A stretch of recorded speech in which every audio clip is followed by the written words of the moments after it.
Hey there, I'm your host, Jane Mackay, and welcome to this conversation about branding. One of my favorite topics, and one that I could literally talk about for hours, but I'll keep it short and sweet. While most people think about fonts and colors when they think of branding, branding is actually about something way more important than that. Branding is about how you make people feel. Branding is about creating a set of expectations for your audience so that every time they encounter your brand, they know exactly what they're going to expect. And when you deliver that consistently and cohesively, people trust you. Why are we pursuing trust all the time in marketing? Because we want people to feel safe.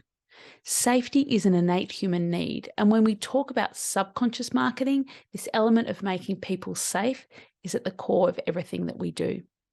So what are you on about? Let me break it down for you. So you create a brand for your business, and FYI, you have a brand whether you have a logo or not. A brand is what people say about you when you're not in the room. It's about the perception of you, your work, and your values, and whether you are consciously and intentionally creating that brand or not, you still have a brand. So I highly recommended taking some time to create your brand with intentionality. So you have a brand. We've made that clear.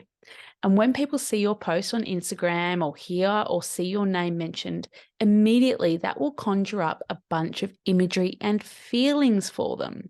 So if I say Coca-Cola, how do you feel? What about Apple or Google or McDonald's versus Hungry Jack's here in Australia? Or what do you have there in America? Burger King. How you feel about these brands and the imagery and messaging that comes to mind from your subconscious, as in you don't even have to try to think about these brands. This information is stored in your subconscious mind and is on automatic when you recall these brands. How you perceive these brands has been intentionally created by the brands themselves and repeated so often and embedded so subtly in their branding that you don't have to put any effort into thinking it. It's on automation in your brain. And at the core of these brands is their values. They can change their fonts and aesthetics, but their brand values, or rather your perception of them, is how they demonstrate their values. And once you feel that they have breached those values or they are operating in opposition to your own values, then that hard-won trust is lost. And that trust not only comes from our subconscious, it's not something we consciously, logically work on. It's instinctual. We call it coming from our gut. But when that trust is lost, the amygdala in our brains, the reptilian brain, which is the oldest part of the brain, which is why we call it reptilian, because it's from ancient evolution. Well, in human evolution. Anyway, the amygdala, which is responsible for 90% of our decision making. It controls our fight or flight response and lives totally by its own rules and operates at super fast speeds, so way faster than our conscious thought. So when brands break that trust, that sparks a danger response in our amygdala, and thus our audiences no longer feel safe, or we no longer feel safe when interacting with a brand. I had an interesting conversation with my husband the other day about buying certain chocolate, and he asked me not to buy that chocolate anymore because it was made by Nestle. Now, regardless of the actions that Nestle has taken to get rid of the poor brand reputation they developed in the 80s, which I'm not going to comment on, but lest I get sued, but you can Google it, he still has an untrustworthy or unsafe response to the brand. So what does this mean for you? And applying this to your own brand. So set out your own brand values. So take some time to reflect on the people you admire and the values they possess and why they inspire you. Then take your top 10 values and write them down, reflect on them, and establish them in their order of importance to you. You can gladiator style it until you are left with your top 5. So write down why these values are meaningful to you. And this isn't something to do in your head. This is a paper to pen or pen to paper exercise because the brain to hand connection is so powerful. So put your values somewhere you can see them, as they are one of the singularly most important reference points in your business. Put them on a sticky note, stick them up somewhere where you can see them. Mine are over there. When you are making a decision, these are your guide and your yardstick in your business.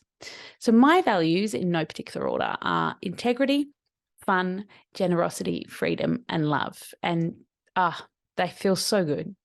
But you know that icky feeling when you make a decision in your business to collaborate with someone or advertise somewhere or create content that you don't really feel like sharing? Invariably, that's because it goes against your values. Those selling your soul to the devil moments are the ones where we contravene our values. Our values are the core of our identity and our brands, which is why those moments feel so weird, because it really destabilizes us as humans when we do things that go against our values, because they are at our very core. So your values are uncompromising. They are at the core of your being. Everyone you engage in your business or your team must be a values alignment above anything else. And marketing in line with your values means shunning what the gurus tell you you should be doing. I hate the word should. And instead marketing and selling in a way that feels really good to you. This is what I talk about being in alignment. It's not an alignment with the brand aesthetics, the fonts and the colors, although I'm a big believer in creating that cohesive brand experience as well. But it's actually about being in alignment with your values. What feels good to you will feel good to your dream clients, and they can feel energetically when you feel good. And if you if you show up feeling shame because you're doing something that you feel compromises you as a person, which is compromising your values, your dream clients will feel that in your marketing. And your dream clients are generally direct values alignment with you. And that's why you work so well together. So Steve Maraboli, author of Unapologetically You, said, a lot of the conflict you have in your life exists simply because you're not living in alignment. You're not being true to yourself. So when you're marketing your business in a way that feels aligned with your values, it all just feels easier. And when things feel easier, they feel safer, which brings me back to the first point I made about authenticity and feeling safe. It allows you to break down the barriers and blocks you may have to showing up consistently in your brand. You're seeking safety as well as your clients. And when you demonstrate your brands consistently and cohesively, your values consistently and cohesively in your brand, your audience feels safe, which is the key to them taking the next step and buying from you. I'd love to know your key takeaway from this episode. Please DM me on Instagram at Jane Mackay Comms and let me know. I'd love to have a conversation with you about your values and how you show up in your brand. If this has resonated with you, please share it with a friend. And until next time, live your values authentically, my friend, in every aspect of your brand and how you show up, and marketing will feel so much easier. As always, if you need any marketing help, I'm here for you. Big love.